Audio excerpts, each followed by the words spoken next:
Muito bem, irmãos, depois de lermos as Escrituras aí e ouvirmos nessa voz bonita aí do Cid Moreira a narração de 1 Coríntios capítulo 14, hoje nós vamos ficar só em um capítulo porque ele é bastante extenso. Nós vamos caminhar um pouquinho mais a respeito de conhecermos a palavra do Senhor. Nós estamos conhecendo, estudando a palavra do Senhor e eu quero deixar isso bem claro aqui. Nós respeitamos todas as denominações, estou falando isso porque falaremos a respeito do dom de línguas. E aí eu vou falar aqui a respeito de como nós, os batistas, entendemos e interpretamos o dom de línguas na Escritura, o batismo no Espírito Santo também na Bíblia. Como que a palavra nos ensina? Nós entendemos de forma um pouco diferente de alguma outra denominação. E aí eu quero respeitar e quero dizer para você que não é membro da Missão Batista aqui no Galo Branco, que não é membro de nenhuma igreja batista, é membro de uma outra denominação, você precisa ter muito cuidado e ficar atento à doutrina que você segue. Você pode examinar na tua palavra, você pode conversar com o teu pastor, mas o meu propósito aqui não é colocar minhoca na sua cabeça. Busque orientação com o teu pastor e aí, é claro, você toma a tua decisão, sempre assim. Mas em momento algum nós queremos aqui causar nenhum constrangimento. Tá bom? Até porque, como eu disse antes, é uma discussão que não tem fundamento, né? Somos todos irmãos, somos todos batizados no mesmo Espírito e entendemos alguns pontos da Bíblia, não só esse, temos outros pontos que são diferentes em relação à predestinação, em relação à salvação. Nós cremos que não se perde a salvação, outras denominações creem que se perde a salvação. E aqui nós vamos tratar a respeito do dom de línguas, né, que Paulo vai falar tão intensamente aqui no capítulo 14. Eu primeiro quero só lembrar, principalmente o pessoal que está começando, a respeito de dons, a respeito de línguas e a respeito de profecia, que é o que Paulo vai tratar aqui. Dons são capacitações que Deus dá aos membros da igreja, aqueles que fazem parte da igreja do corpo de Cristo. São capacitações, por exemplo, alguns são apóstolos, alguns são mestres, outros são professores, outros têm o dom de curar, outros têm o dom de sabedoria, outros têm o dom de conhecimento. Deus vai dando esse dom, esse presente a cada um, né? Alguns podem até receber mais de um, e como eu disse, é um mistério do Senhor. Deus faz do jeito que Ele quer. Então, dons são capacitações que Deus dá através do Espírito Santo aos crentes. Línguas são aquelas... Às vezes você foi numa igreja em que no culto o irmão fala alguma coisa lá, uma frase que você não entendeu, né, numa língua diferente, é disso que a gente está falando. E profecia, o que é profecia? No Antigo Testamento era prever, fazer uma previsão ou avisar ao povo algo que ainda iria acontecer no futuro, geralmente algo que Deus mandava.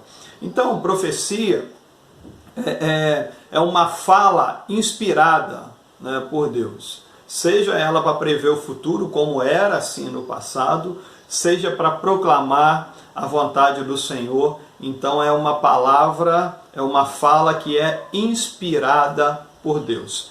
Tendo dito isto e tendo pontuado que nós caminharemos aqui pelo entendimento da doutrina batista,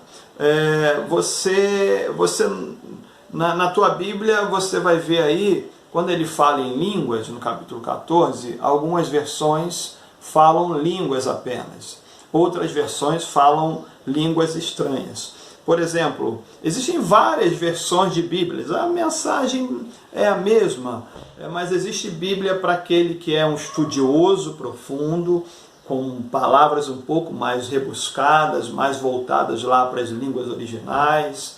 algumas outras que são direcionadas para aqueles que estão começando na caminhada, né, como é a Nova Versão Internacional, como é a Bíblia na linguagem de hoje. Então cada editora dá um nome, mas sempre com um propósito específico para um público específico. Bíblia para adolescentes, que usa uma linguagem que os adolescentes entendem, mas a mensagem ela não pode mudar. Então algumas versões, por exemplo, a Revista Atualizada, a Edição Contemporânea, a Nova Versão Internacional, que são Bíblias que trabalham muito próximo dos manuscritos antigos, né, mais próximo da língua grega. Fala-se nessas versões sobre língua. Quando você lê o capítulo 14 aqui, fala em língua. Então, língua estranha você não vai encontrar na Bíblia, né? A tua Bíblia que tem aí língua estranha, por exemplo, a edição contemporânea, por exemplo, a Bíblia na linguagem de hoje, aparece aí língua estranha. Mas esse é um acréscimo que a editora colocou, porque no grego, no original, é só língua. Lá não aparece língua estranha. Lá aparece língua, ou então, em outras passagens, língua dos anjos. Tá bom? E aí nós, batistas, vamos entender que língua aqui é idioma, porque o grego chama isso de glossa, que vai traduzir para a gente glossário, né?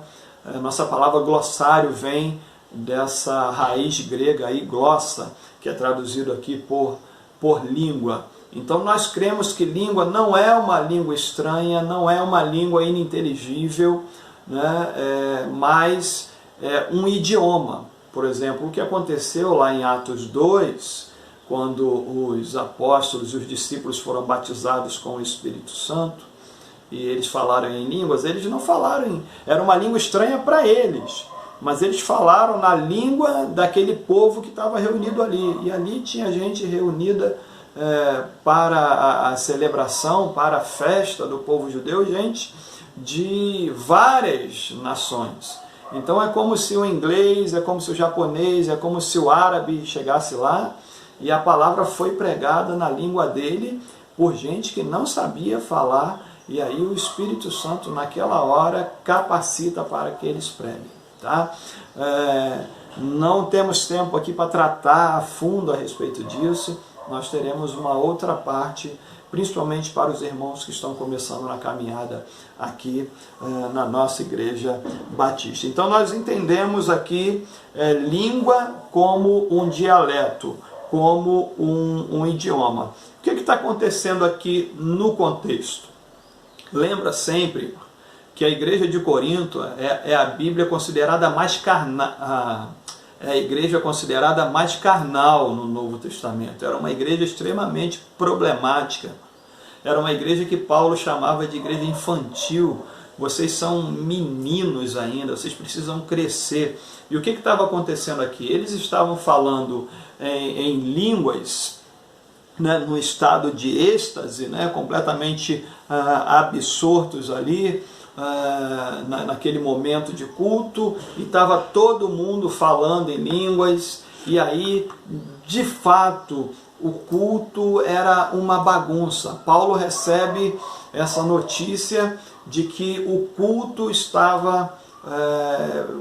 tinha virado uma bagunça, quando todo mundo falava uma língua estranha que ninguém entendia nada. E qual é a preocupação de Paulo? Sempre a preocupação de Paulo para os mais fracos, para aqueles que estavam chegando. Vão chegar gente aí, não vão entender nada que vocês estão falando. Então Paulo vai falar, procurem o dom de profetizar, não o dom de línguas, porque língua é uma coisa que edifica a si mesmo. O dom de profetizar, não. O dom da proclamação do Evangelho, de uma palavra inspirada, proclamadora do Evangelho de Jesus, é útil para toda a igreja. E aí quando entra um visitante, ele vai entender o que está sendo pregado. Mas ali o que estava acontecendo era que a igreja, se chegasse algum novo convertido ali, alguém de fora, não ia entender absolutamente nada do que estava acontecendo. Então Paulo, inclusive, vai falar que o dom de línguas ele não é prioridade. Prioridade aqui é o dom de profecias. Ele vai escrever isso lá em Romanos capítulo 12, também no verso 6, e Efésios capítulo 4, ele vai trazer uma relação dos dons, e ele não vai nem citar o dom de línguas. Ele não vai nem citar o dom de línguas. Línguas só vai aparecer aqui mesmo nesse capítulo 12 e no capítulo 14 de 1 Coríntios. Exatamente porque do que estava acontecendo na igreja. E ele vai elencar o dom de línguas como um dos últimos. Por quê?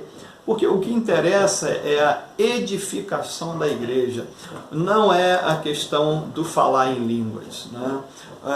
Línguas aqui, você vai ver que a interpretação da igreja de Corinto, dos irmãos lá de Corinto, estava completamente equivocada.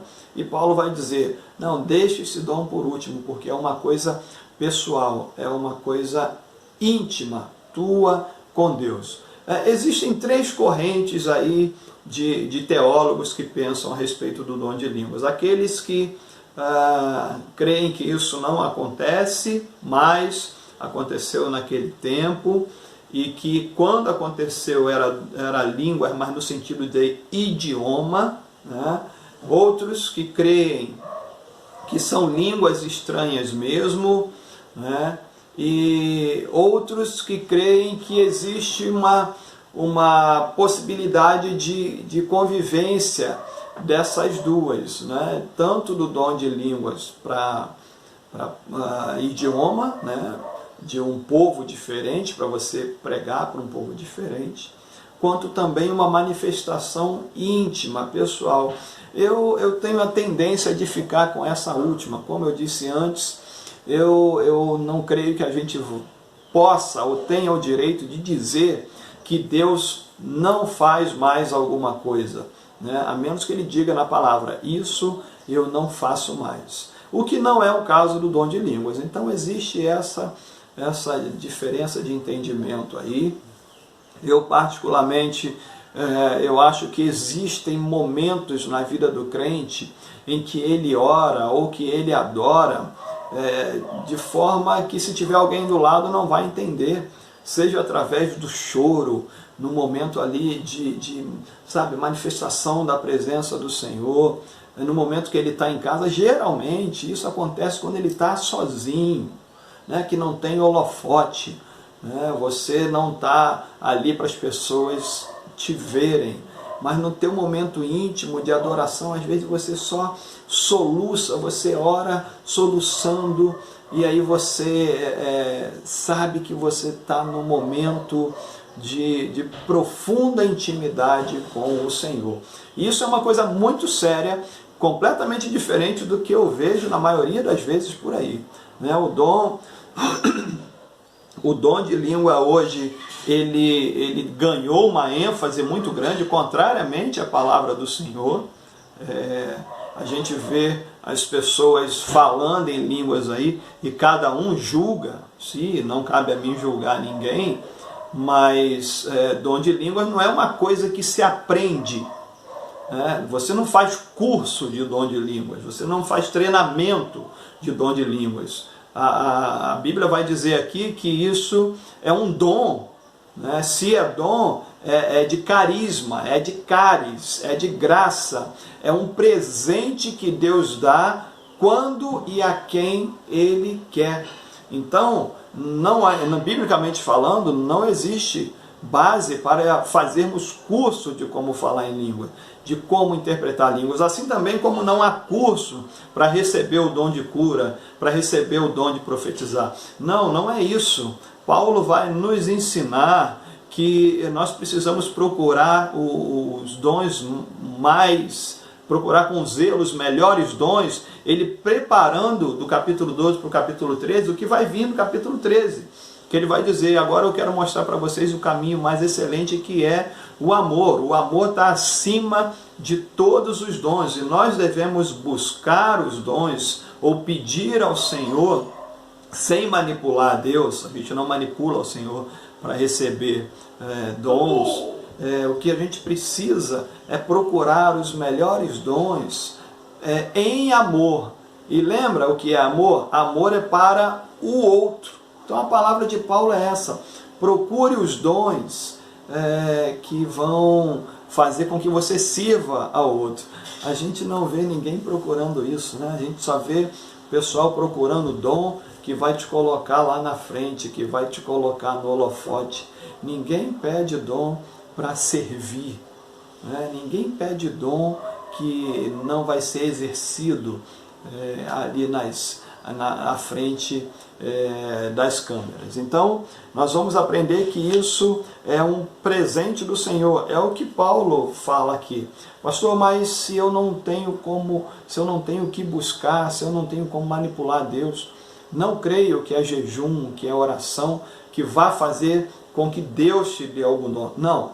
O jejum e a oração servem para te colocar disponível, em disponibilidade. Eu creio que na prática nós deveríamos fazer oração: Senhor, eis aqui a minha vida e eu quero servir a tua igreja, eu quero servir ao Senhor. Me capacita com o dom que o Senhor acha que eu possa ser usado pelo Senhor na tua igreja. E aí Deus vai dar o dom que Ele achar que tem que dar, é um presente. Se Ele achar que tem que te dar o dom de profecia, vai te dar. Se Ele acha que você tem que ter o dom de sabedoria, de ciência, o dom da fé, Ele vai te dar. Apenas se coloque à disposição. Consagre a tua vida ao Senhor através do jejum, através da oração, através da leitura da palavra, através da comunhão com a igreja, e peça para Deus te usar. E aí Ele vai fazer a vontade dele. O que eu vejo hoje é um pouco diferente disso, né? Porque parece que, principalmente o dom de línguas, é isso que Paulo está falando aqui para aquela igreja que estava um tanto quanto confusa, e o que acontece muito hoje também é que quem tem ou quem fala em línguas estranhas na igreja, naquelas igrejas que usam, parece que quem não fala é menosprezado.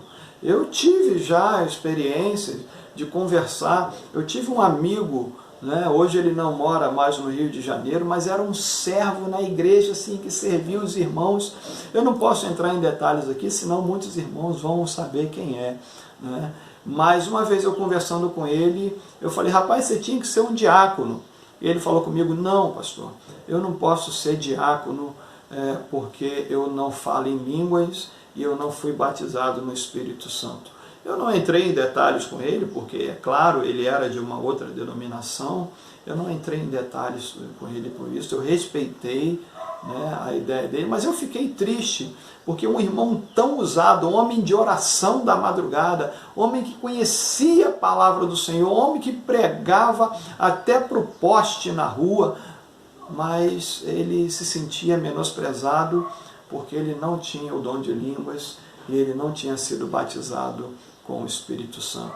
Então parece que hoje a ideia do dom de línguas é um pouco mais para colocar uma patente no ombro de alguns, né? Isso é muito triste, a gente vê muito isso acontecendo aí nos arraiais. Então, dom de línguas é assim: Paulo coloca lá embaixo, fala com o pessoal: olha, o dom de línguas é uma coisa pessoal, se você quiser, né, se você for falar em língua, fala na tua casa, fala no banheiro da tua casa. E isso também é uma coisa interessante. Será que aquele que fala em língua na igreja, né, é o mesmo, ele também fala em língua quando está sozinho em casa orando, quando ninguém está vendo? Se é que ele tem uma vida de oração, né? Então Paulo vai falar sobre isso. Então você não vai encontrar língua estranha na Bíblia. Você vai encontrar língua, ou então vai encontrar a língua dos anjos, né? E o que é língua dos anjos? Né? Quando o anjo aparece para Abraão, qual a língua que o anjo fala? A língua de Abraão. Quando o anjo aparece lá para Balaão, né, que ele estava espancando a sua jumenta, o anjo fala com ele, qual é a língua? Balaão entende, Abraão entende. Quando o anjo aparece a Maria, quando vai avisar da concepção de Jesus, qual a língua que o anjo fala para Maria? Maria entende. O anjo falou a língua dela. Então, o anjo, se vier aparecer para mim, ele vai falar o quê? Português. Se o anjo aparecer lá para o irmão do Japão, ele vai falar japonês. Pode ser as línguas celestiais? Também pode. Mas não adianta o anjo chegar para mim e falar com uma língua celestial, porque eu não vou entender nada. E anjo, ângelos, significa mensageiro. Se ele vem me dar uma mensagem numa língua celestial, vai estar me falando grego. Aliás, eu não vou entender nada, nem o grego.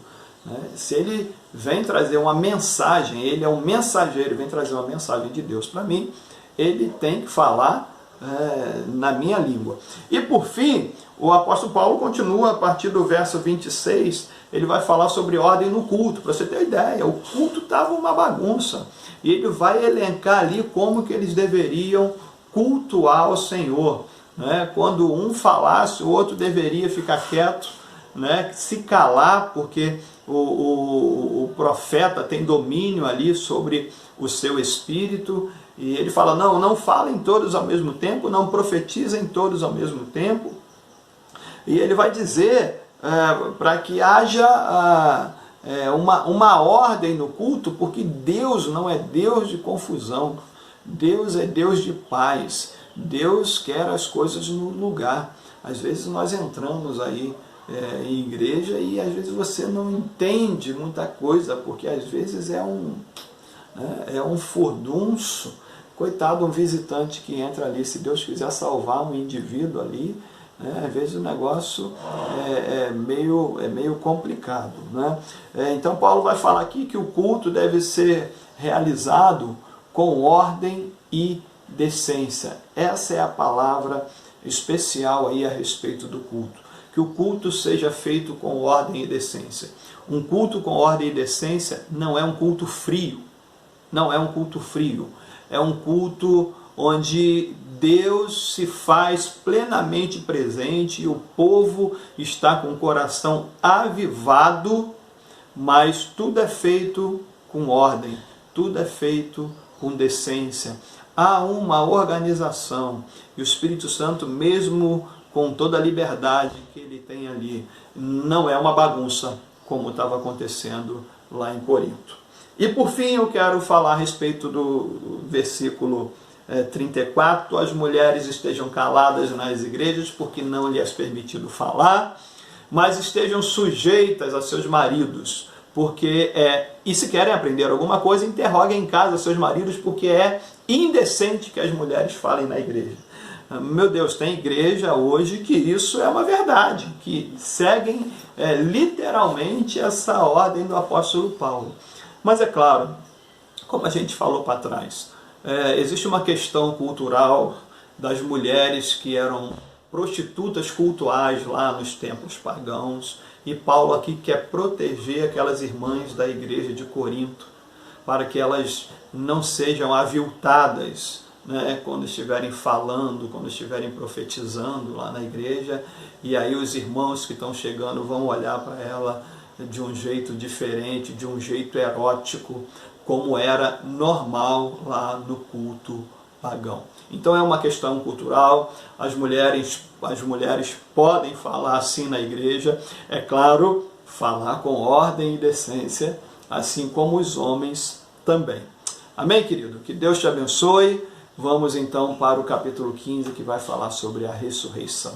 Palavra maravilhosa. Deus te abençoe, irmão, em nome de Jesus. Amém.